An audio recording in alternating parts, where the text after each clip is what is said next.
زمانا على زمان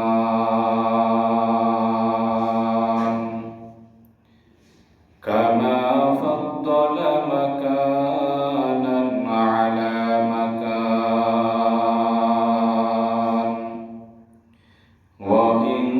وإنسانا على إنسان نشهد أن لا إله إلا الله وحده لا شريك له ونشهد أن محمدا عبده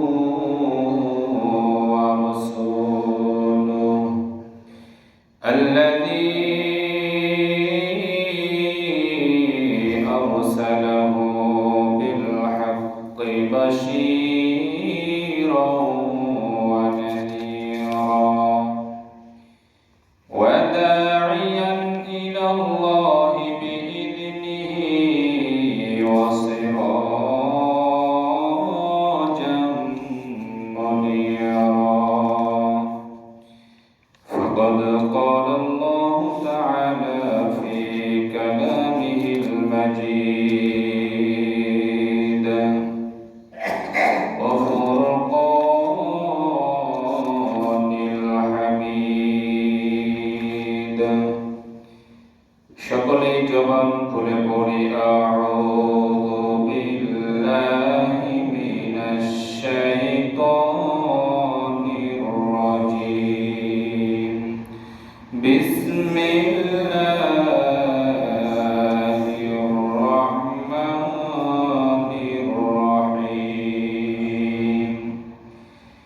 قل إن كنتم تحبون الله فاتبعوني يحببكم الله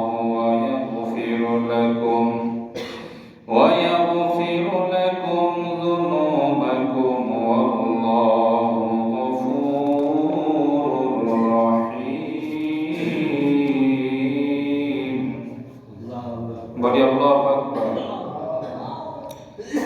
صدق الله المولانا العظيم وصدق رسوله النبي الكريم قال النبي صلى الله عليه وسلم لا يرحم الله من لا يرحم الناس রোজা হলো আল্লাহর জন্য সব মাখলুকের ইবাদত হয় রোজা হলো আল্লাহর জন্য সব মাখলুকের ইবাদত হয় প্রশংসা যত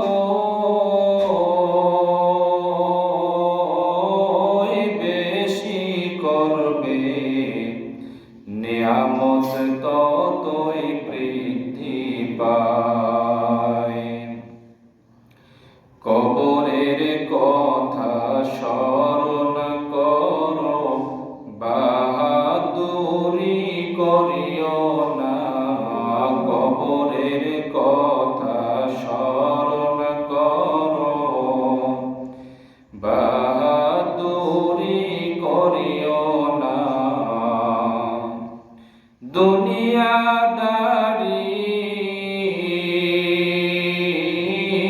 থাকবে পড়ে আপনি আমি থাকব না কিয়ামতের দিনে সর্বপ্রথম কিয়ামতের দিন সর্বপ্রথম নামাজের হিসাব হবে নামাজ হলো বেহেশতের চাবি বলছেন নবীজি হাদিসে দাদাও গেল বাবাও গেল কেউ তো ফিরে আসলো না, দাদাও গেল বাবাও গেল, কেউ তো ফিরে আসলো না। উপরের দিকে যাইয়া দেখো, কাঁচা বাঁশের কারখানা। সকলে জবান খুলে পড়ে আলহামদুলিল্লাহ। সর্বপ্রথম সেই মহান রব্বে কারিমের দরবারে অসংখ্য কালিমাতুশ শুকর জ্ঞাপন করছি, যে মহান আল্লাহ পাক রব্বুল আলামিন আমাদেরকে আরবি 12টি মাসের মধ্যে শ্রেষ্ঠতম একটি মাস, গুরুত্বপূর্ণ মাস, অত্যন্ত ফজিলতপূর্ণ একটি মাস, সাপ্তাহিক দিনের মধ্য থেকেও শ্রেষ্ঠতম একটি দিন, যে মহান আল্লাহ পাক রব্বুল আলামিন আমাদেরকে পবিত্র মাহে রমাদান মাসের দ্বিতীয় জুম্মায় যে আল্লাহ আমাদেরকে আজকের এই মসজিদে উপস্থিত হয়ে, আল্লাহর ঘর মসজিদে উপস্থিত হয়ে কিছু আমল করার পরে কোরআন হাদিস থেকে কিছু কথা শুনবার মতো তৌফিক দিয়েছেন। এজন্য আমরা সেই মহান রবের দরবারে শুকরিয়া জ্ঞাপন করছি। সকলেই জবান খুলে পড়ি আলহামদুলিল্লাহ। পাশাপাশি সেই মহান আল্লাহ পাক রব্বুল আলামিনের দরবারে আবারও শুকরিয়া আদায় করছি, যে মহান আল্লাহ পাক রব্বুল আলামিন আমাদেরকে অর্থাৎ মুসলমানদেরকে রমজানের রোজা দিয়েছেন নিয়ামত স্বরূপ। বলি সুবহানাল্লাহ। যিনি আমাদেরকে রমজানের রোজা দিয়েছেন নিয়ামত স্বরূপ, এই নিয়ামত স্বরূপ হিসেবে রোজা পাওয়ার পরেও যারা এই নিয়ামতকে আমরা গ্রহণ করতে পারছি না, এই নিয়ামত স্বরূপ রোজা পাওয়ার, নিয়ামত স্বরূপ রোজা আমাদেরকে যিনি দান করেছেন, এই দান করার পরেও যে আমরা নিয়ামতটাকে আমরা গ্রহণ করতে পারছি না, নিয়ামতটাকে আমরা খুশি মনে গ্রহণ করে নিতে পারছি না, মেনে নিতে পারছি না, এই নিয়ামতের শুকরিয়া আদায় করতে পারছি না। আল্লাহ পাক রব্বুল আলামিন বলেন, কাল কিয়ামতের ময়দানে আমি তোমাদেরকে কঠিনভাবে পাকড়াও করব, যে কিয়ামতের ময়দানে আমার শাফায়াত, আমার নবীর শাফায়াত, আমার অনুমতি, আমার হাতের সিগনেচার ছাড়া তোমরা কেউ সামনের দিকে অগ্রসর হতেও পারবে না, পিছনের দিকেও যাইতে পারবে না। সুতরাং আল্লাহ পাক বলেন যে আমি তোমাদেরকে রোজাকে দিয়েছি নিয়ামত স্বরূপ, এই নিয়ামত পাওয়ার পরে তোমরা শুকরিয়া আদায় করো না, এই নিয়ামত পাওয়ার পরে তোমরা গ্রহণ করো না, এই নিয়ামত পাওয়ার পরে তোমরা দিনের বেলা খাবার খাও, কিভাবে এটা সম্ভব? আল্লাহ পাক রব্বুল আলামিন আমাদেরকে রোজা দিয়েছে নিয়ামত স্বরূপ। সুতরাং এই নিয়ামত পাওয়ার পরে, এই শুধুমাত্র রোজার নিয়ামতের কথাই বলি, আমরা যদি এই রোজার নিয়ামতের শুকরিয়া যদি কাল কিয়ামত পর্যন্ত আদায় করি, এরপরও আমরা শুকরিয়া আদায় করে শেষ করতে পারবো না। অথচ আল্লাহ আমাদেরকে এই রোজার থেকে আমাদের শরীরের মধ্যে যে সমস্ত অঙ্গ প্রত্যঙ্গ দান করেছেন, 2টি হাত দিয়েছেন, 2টি চক্ষু দিয়েছেন, শরীরের এরকম অসংখ্য এরকম কলকবজা দিয়েছেন, যেগুলোর নিয়ামতের শুকরিয়া আদায় করেও শেষ করতে পারবো না। শুধু হাতের কথা বলে যে শাহাদত আঙ্গুল যে আল্লাহ আমাদেরকে দান করেছেন, এই শাহাদত আঙ্গুলের শুকরিয়া আমরা কিয়ামত পর্যন্ত আদায় করে শেষ করতে পারবো না। সুতরাং এই নিয়ামত, রোজা আমাদেরকে নিয়ামত হিসেবে দিয়েছে, এটা তো শুকরিয়া আদায় করে শেষ করতে পারবোই না। আবার পাশাপাশি আমরা রমজানের রোজাগুলো আমরা সঠিকভাবে অনেকে আদায় করি না, এই নিয়ামত পাওয়ার পরে শুকরিয়া আদায় করে না। পাশাপাশি আবার আমরা রোজার মধ্যে ত্রুটি রাখতেছি, রোজার মধ্যে কি রাখতেছি? ত্রুটি রাখতেছি। অথচ আল্লাহ পাক রব্বুল আলামিন বলেন আস-সাওমু লি, রোজা হচ্ছে আল্লাহ পাক রব্বুল আলামিনের জন্য। আল্লাহ বলেন যে রোজা আমার জন্য। সুতরাং এই রোজার পুরস্কার আল্লাহ পাক রব্বুল আলামিন নিজ হাত দিয়ে বান্দাদেরকে দিবেন। বলি সুবহানাল্লাহ। এবং অন্যান্য বর্ণনার মধ্যে এসেছে রোজার পুরস্কার আমি আল্লাহ রব্বুল আলামিন আমার বান্দা বান্দীদের জন্য, রোজার পুরস্কার আমি আল্লাহ নিজেই। বলি আল্লাহু আকবার। তাহলে রোজার পুরস্কার যদি আল্লাহ পাক নিজেই হয়ে যায়, তাহলে এর থেকে বড় পুরস্কার আর পৃথিবীর জমিনে কোনোটাই হতে পারে না। এক বর্ণনায় এসেছে রোজা আমার জন্য, রোজার পুরস্কার আল্লাহ পাক নিজ হাত দিয়ে বান্দাদেরকে দেবেন। আরেক বর্ণনায় এসেছে রোজা আমার জন্য এবং এই রোজার পুরস্কার আমি আল্লাহ নিজেই। এর থেকে বড় পুরস্কার এই দুনিয়ার জমিনে আর কিচ্ছু হতে পারে না। সুতরাং রমজান মাস আল্লাহ পাকের দেওয়া একটি রহমত, মাগফিরাত, নাজাত। এই রহমত, মাগফিরাত, নাজাত এই মাসটি পাওয়ার পরেও আমরা যারা আমাদের গুনাহগুলোকে পুড়ে ছাই করে দিতে পারলাম না, আমাদের সে হতভাগা এই দুনিয়াতে আর কেউ নাই। সুতরাং এই রমজান যে আল্লাহ পাকের একটি বিশেষ রহমত, এই রহমত আল্লাহ পাক আমাদেরকে নিয়ামত হিসেবে দিয়েছেন। গত বছর গত রমাদানের মধ্যে আমাদের মধ্যে অনেকে উপস্থিত ছিল, আজ অনেকে আমাদের মাঝে উপস্থিত নাই, কিন্তু আল্লাহ পাক তাদের রিজিকের মধ্যে এই মানে এই রমাদান নামক রিজিকটা রাখে নাই, এজন্যই তারা আজ এই রমাদানের মধ্যে উপস্থিত হতে পারে নাই। সুতরাং রমাদান একটি মাস, রহমত, মাগফিরাত, নাজাতের মাস। যদি কোনো ব্যক্তি ইচ্ছাকৃতভাবে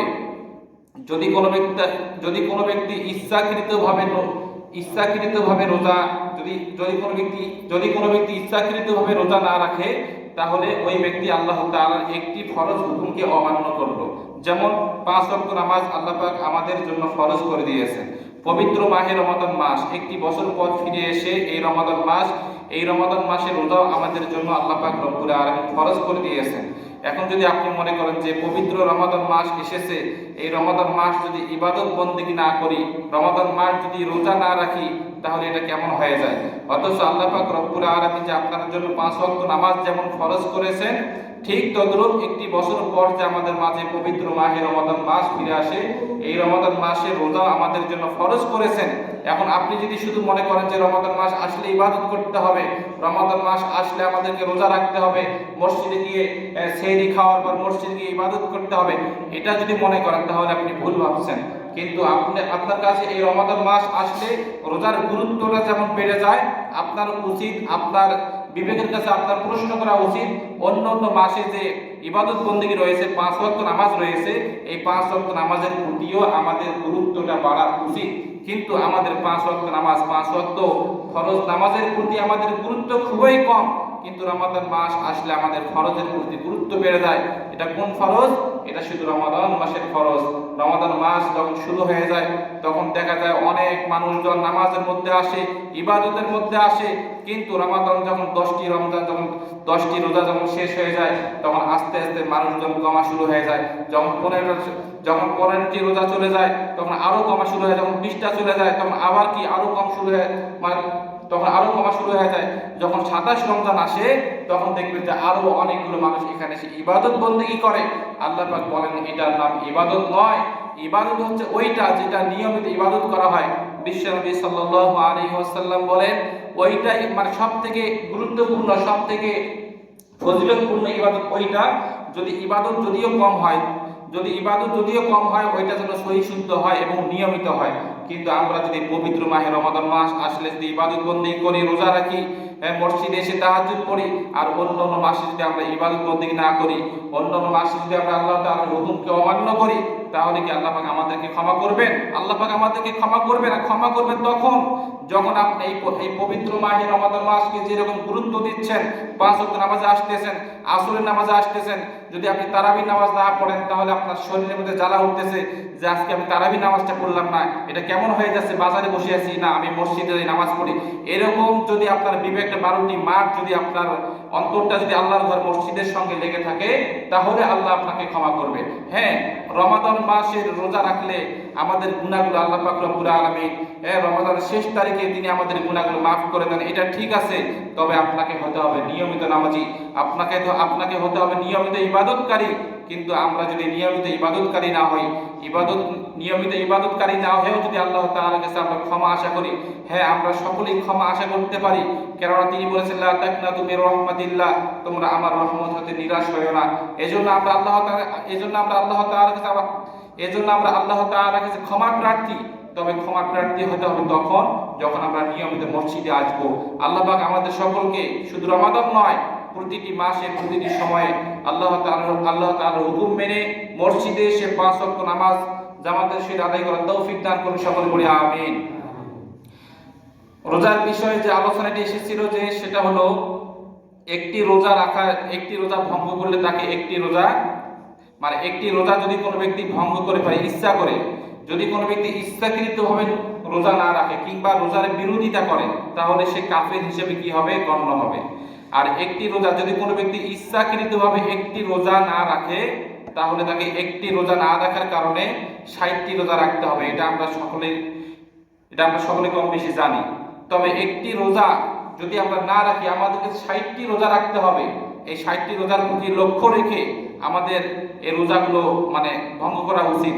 কিন্তু আসলে রোজা তো ভঙ্গ করা উচিত না, কিন্তু রোজা যখন ভঙ্গ করব তখন আমাদের সকলের উচিত চিন্তা ফিকির করা উচিত যে আমি যে আজকে একটি রোজা ভাঙতেছি, এই একটি রোজা ভঙ্গ করার কারণে আমাকে 60টি রোজা আদায় করতেই হবে।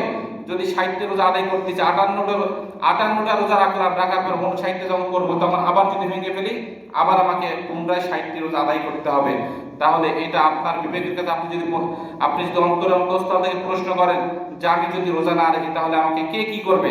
হ্যাঁ, দুনিয়াতে আপনাকে কেউ কিছু করতে পারবে না, আপনার স্ত্রী সন্তান আপনাকে কিচ্ছু বলতে পারবে না।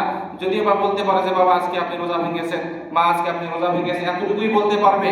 কিন্তু এটার জন্য কঠিন শাস্তি কাল কিয়ামতের ময়দানে আল্লাহ তাআলা আমাদেরকে দেবেন, যে ব্যক্তি রোজা ইচ্ছাকৃতভাবে রোজা ভঙ্গ করবে। তবে হ্যাঁ, অসুস্থতার কারণে যদি কোনো ব্যক্তি রোজা না রাখতে পারে তাহলে তার জন্য বাকি 11টি মাস আমাদের জন্য সুযোগ করে দিয়েছেন। যেমন মেয়েদের প্রতি মাসে যেটা সমস্যা হয়, এই সমস্যার কারণে অনেক সময় মা বোনেরা রোজা রাখতে পারে না, তাদের জন্য বাকি 11টি মাস রোজা রাখার সুবর্ণ সুযোগ রয়েছে। এই সুযোগটা আমাদের জন্য রয়েছে। একান্ত বিশেষ অসুস্থ, হ্যাঁ, আপনার ঔষধ না খেলে আপনার মানে শরীরের ক্ষতি হয়ে যাবে। ঔষধ না খেলে আপনি অসুস্থ হয়ে আপনি পড়ে থাকবেন। আপনি যদি পড়ে থাকেন তাহলে আপনার পরিবার চলবে কিভাবে? এরকম সব দিক দিয়ে চিন্তা ফিকির করে তবে রোজা ভঙ্গ না করাই ভালো, রোজা কাজা না করাই ভালো। যদি ঔষধ না খেলে যদি আপনার ত্রুটি হয়ে যায় তাহলে সেই ক্ষেত্রে আপনি রোজা না রাখতে পারেন, এবং এই কাজাগুলি পরবর্তীতে বাকি 11টি মাসের মধ্যে এগুলো অবশ্যই আদায় করতে হবে। যেমন গত শাবান মাসের মধ্যে বলা হয়েছিল, যদি কোনো ব্যক্তি রোজা কাজা হয়ে যায়, যদি কোনো ব্যক্তি রোজা কাজা থাকে 5টা, 8টা, 10টা, তাহলে এই রমাদান আসার পূর্বে এগুলো কাজা আদায় করতে হবে। এটা হচ্ছে গত মাসে বলা হয়েছিল। সুতরাং আমাদের যাদের রোজা কাজা হয়ে গেছে, এই রোজা কাজা হওয়ার জন্য সঙ্গে সঙ্গে আল্লাহ পাকের কাছে আমাদেরকে মনোযোগ সহকারে তওবা করতে হবে, এবং আল্লাহ তাআলার কাছে আমি কি কারণে আজকে রোজা ভাঙলাম, আমি কি কারণে রোজা ভেঙেছি, এটা আল্লাহর কাছে বলতে হবে, এবং আল্লাহ তাআলার কাছে আমাদেরকে ক্ষমা চাইতে হবে। আল্লাহ, আমি কি কারণে রোজা ভেঙেছি এটা আপনি ভালো করে জানেন, আল্লাহ আমাকে মাফ করে দেন। সঙ্গে সঙ্গে খাঁটি তওবা করতে হবে, এবং রোজা রাখতে হলে বিশেষ কিছু কর্তব্য, কিছু কর্মসূচি রয়েছে। রোজা রাখতে হলে কিছু কর্মসূচি রয়েছে, যেমন দিনের বেলা কোনো কিছু খাবার খাওয়া যাবে না। এখন রোজা রেখে আপনি যদি দিনের বেলা শুকনা খাবার খান তাহলে কি আপনার রোজা হবে? কখনোই রোজা হবে না। এখন যদি মনে করেন যে হুজুর বিড়িতে শুকনা খাবার, এগুলো কি খাওয়া যাবে? জি না, এগুলো খেলে আমাদের কখনো রোজা হবে না। এরপরে বলা হয়েছে যে রোজা রেখে দিনের বেলা কখনো স্ত্রী সহবাস করা যাবে না। যদি কোনো ব্যক্তি রোজা রেখে স্ত্রী সহবাস করেন, স্ত্রীর সঙ্গে মেলামেশা করেন, তাহলে আপনার রোজা থাকবে না, আপনার রোজা কি হয়ে যাবে? ভঙ্গ হয়ে যাবে। আর একটি রোজা ভঙ্গ করার জন্য আমাদেরকে কয়টা রোজা রাখতে হবে? 60টি রোজা রাখতে হবে। এই জন্য এগুলো থেকে আমরা প্রত্যেকে দূরে থাকবো। বিশ্বনবী সাল্লাল্লাহু আলাইহি ওয়াসাল্লামের জামানায় একজন সাহাবী এসে বিশ্বনবী সাল্লাল্লাহু আলাইহি ওয়াসাল্লামের জামানায় একজন সাহাবী এসে নবী করিম সাল্লাল্লাহু আলাইহি ওয়াসাল্লামকে জিজ্ঞাসা করলেন, হালাকতু ইয়া রাসূলুল্লাহ, আমি শেষ হয়ে গিয়েছি, আমি খুবই টেনশনের মধ্যে পড়েছি, আমি টেনশনের মধ্যে আছি, আপনি আমাকে টেনশন মুক্ত করে দেন। আমি খুবই সমস্যার মধ্যে আছি, আপনি আমার সমস্যাকে দূর করে দেন। বিশ্বনবী সাল্লাল্লাহু আলাইহি ওয়াসাল্লাম সাহাবায়ে কেরামকে বললেন, ও আমার সাহাবা, তুমি কি সমস্যার মধ্যে পড়েছো এটা আমার কাছে বলো। তুমি কি সমস্যার মধ্যে আছো, তুমি কি টেনশনের মধ্যে আছো, এটা আমার কাছে শেয়ার করো। সঙ্গে সঙ্গে বিশ্বনবী সাল্লাল্লাহু আলাইহি ওয়াসাল্লামের কাছে সাহাবায়ে কেরাম, সেই সাহাবা বললেন যে ইয়া রাসূলুল্লাহ, আমি রমজান মাসে রোজা রাখার পরেও দিনের বেলা স্ত্রী সহবাস করে ফেলেছি, এখন আমার করণীয় কি? এই ক্ষেত্রে কি আমার রোজা হবে? বিশ্বনবী সাল্লাল্লাহু আলাইহি ওয়াসাল্লাম বলেন, জি না। তুমি যদি রমাদান মাসে রোজা রাখার পরে যদি তোমার স্ত্রীর সঙ্গে সহবাস করো, স্ত্রীর সঙ্গে মেলামেশা করার কারণে তোমার রোজাটা ভেঙে গেছে, এজন্যই তো আমি আপনার কাছে এসেছি একটি সমাধান নেওয়ার জন্য, একটি সমাধান দেন, আমি এখন কি করতে পারি? বিশ্বনবী সাল্লাল্লাহু আলাইহি ওয়াসাল্লাম বলেন, তুমি যেহেতু পবিত্র মাহে রমাদান মাসে একটু রোজা রাখার পরে তোমার স্ত্রীর সঙ্গে তুমি সহবাস করেছো, এই জন্য তোমাকে একটি রোজা, তুমি আল্লাহ তাআলা একটি হুকুম অমান্য করেছো, তুমি সঙ্গে সঙ্গে তুমি খাঁটি তওবা করে আল্লাহ তাআলার কাছে মাফ চাও, এবং সঙ্গে সঙ্গে খাঁটি তওবা করে মাফ চাও, এবং যে আজকে যে ভুলটি করেছো এই ভুলের কারণে আল্লাহ তাআলার কাছে ক্ষমা চাও, এবং যে মহান আল্লাহ পাক রব্বুল আলামিন তোমার উপরে যে রোজা ফরজ করেছেন, এই ফরজ রোজা কাজা করার জন্য যে তোমাকে 3টা শর্ত দিব, এই 3টা শর্ত যদি মানতে পারো তাহলে আল্লাহ পাক রব্বুল আলামিন হয়তো তোমাকে ক্ষমা করতে পারে। সঙ্গে সঙ্গে বিশ্বনবী সাল্লাল্লাহু আলাইহি ওয়াসাল্লাম সঙ্গে সাহাবায়ে কেরাম বিশ্বনবীকে বলেন, ইয়া রাসূলুল্লাহ, এই তিনটি শর্ত আমাকে বলেন, তাহলে আমি যেন এই গুনাহগুলো থেকে দূরে থাকতে পারি। তাহলে দেখুন, আপনি একটা বিষয় চিন্তা করেন, সাহাবায়ে কেরামদের কি আদর্শ ছিল। একটি ভুল করার কারণে বিশ্বনবী সাল্লাল্লাহু আলাইহি ওয়াসাল্লামের কাছে সঙ্গে সঙ্গে দৌড়ে গিয়ে পরামর্শ নিচ্ছেন যে আমি আল্লাহ তাআলা একটি ফরজ হুকুম অমান্য করেছি। এই কারণে বিশ্বনবী সাল্লাল্লাহু আলাইহি ওয়াসাল্লামের কাছে গিয়ে কি নিচ্ছেন? পরামর্শ নিতেছেন। আর আজকে আমরা যদি ভুল করি, আজকে আমরা যদি একটি রোজা ভঙ্গ করার কারণে আমরা কোনো আলেমের কাছে যাই না, কোনো ওস্তাদের কাছে আমরা যাই না, যাওয়ার পরে বলি না যে হুজুর আমি একটি রোজা ভঙ্গ করেছি, আমার করণীয় কি, আমার কি অবস্থা হবে, আমি এখন এই গুনাহ থেকে বাঁচতে পারি কিভাবে, এরকম ভাবে আমরা পরামর্শ গ্রহণ করি না। তাহলে সাহাবায়ে কেরামদের আদর্শ আমাদের মধ্যে নাই। সাহাবায়ে কেরামদের আদর্শ ছিল কোনো ভুল করলে বিশ্বনবী সাল্লাল্লাহু আলাইহি ওয়াসাল্লামের কাছে গিয়ে কি করতেন? এটা পরামর্শ নিতেন, কি করলে কি হবে। সুতরাং বিশ্বনবী সাল্লাল্লাহু আলাইহি ওয়াসাল্লাম বলেন, যেহেতু তুমি একটি রোজা কাজা করেছো, তাহলে তুমি একটি গোলাম আজাদ করে দাও। সঙ্গে সঙ্গে সাহাবী বললেন যে আমার তো সেই সক্ষমতা নাই, আমি গোলাম আজাদ করে দিতে পারবো না। বিশ্বনবী সাল্লাল্লাহু আলাইহি ওয়াসাল্লাম বলেন, তাহলে কি করবে? সাহাবায়ে কেরাম বললেন যে আপনি বলে দেন কি করতে পারি। বিশ্বনবী সাল্লাল্লাহু আলাইহি ওয়াসাল্লাম বলেন, তাহলে তুমি একটি রোজা, তুমি আল্লাহ তাআলা একটি হুকুম অমান্য করেছো, একটি হুকুম অমান্য করার কারণে তোমাকে 60টি রোজা রাখতে হবে। সাহাবী বললেন, ইয়া রাসূলুল্লাহ, আমি তো বড় দুর্বল, আমি 60টি রোজা রাখবো কিভাবে?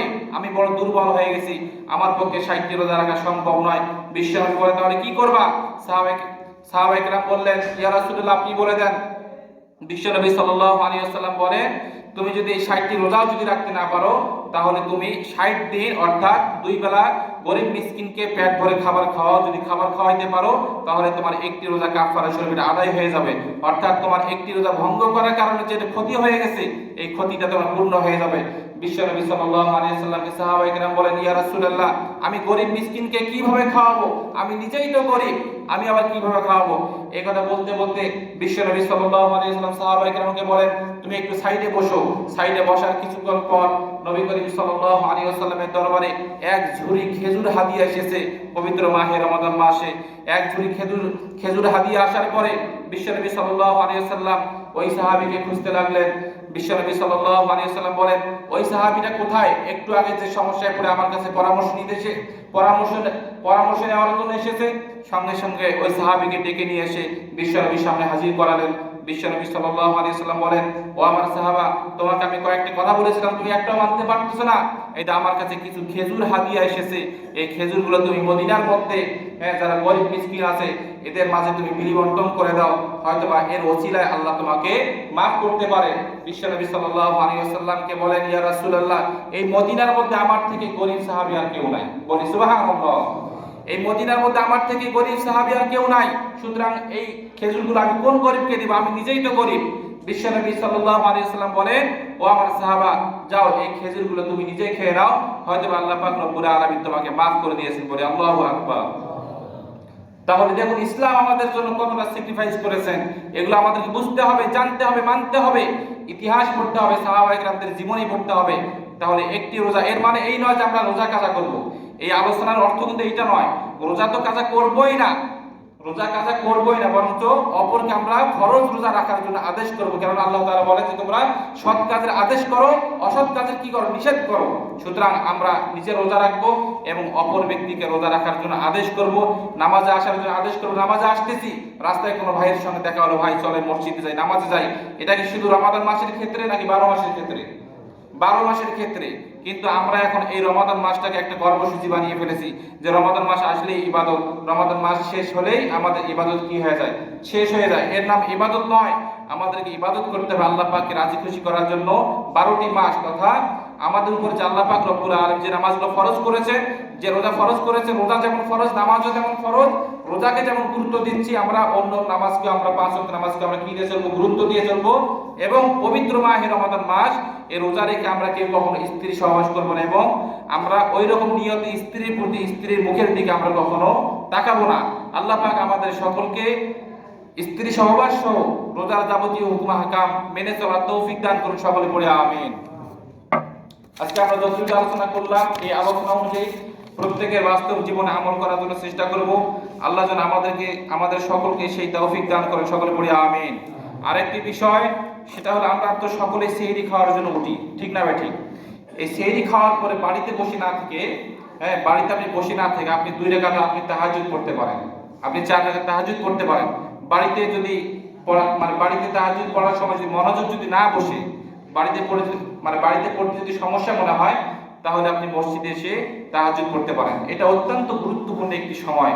সেহরি খাওয়ার সময় বিশ্বনবী বলেন যে সেহরি খাওয়ার সময় যদি কোনো ব্যক্তি দোয়া করে, তাহাজ্জুদ পড়ে দোয়া করলে ওই দোয়াটা কখনো খালি হাতে ফিরাইয়া দেওয়া হয় না। সুতরাং আমরা যারা আজকে এখানে উপস্থিত হয়েছি, প্রত্যেককে আমি আহ্বান করব যে আমরা যেন প্রত্যেকেই পবিত্র মাহে রমাদান মাসে সেহরি খাওয়ার পর, সেহরি খাওয়ার আগে অথবা পরে আমরা যেন প্রত্যেকে তাহাজ্জুদ নামাজ পড়তে পারি এবং কোরআন তেলাওয়াতের আমল করব। মসজিদে এসে আমরা অহেতুক কথাবার্তা বলবো না। মসজিদে এসে অহেতুক কথাবার্তা থেকে দূরে থাকবো।